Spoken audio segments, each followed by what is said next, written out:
Hello hello hello. So এই যে চলে এসেছি পুরুলিয়ার মিনি ভ্লগ পার্ট 2 নিয়ে। আর গরমে তো পুরো পাগল পাগল অবস্থা হয়ে গিয়েছিল।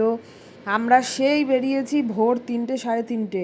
আর আমরা পৌঁছেছি কখন যেন দুপুরবেলা, তখন বাজে প্রায় 1টা কি 1:30।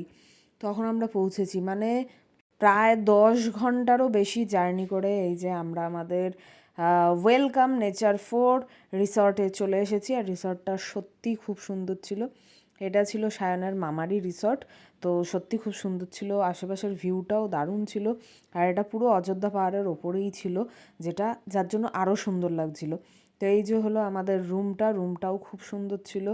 তো এই রুমে থেকেছিলাম আমরা। আর আমাদের তো খুবই একদম বিধ্বস্ত অবস্থা, গরমে একেবারে মানে যাতা অবস্থা।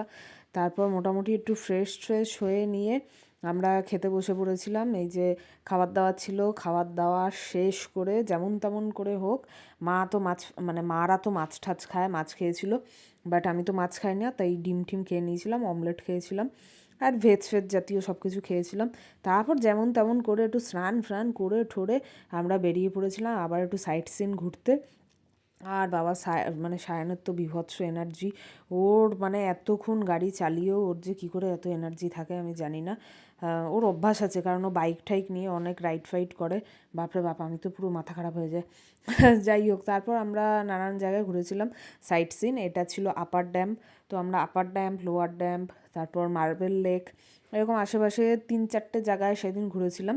সরি, 3-4টে না, 3টে জায়গায় ঘুরেছিলাম। তো এটা ছিল মার্বেল লেক, আর ওটা ছিল আপার ড্যাম্প লোয়ার ড্যাম্প।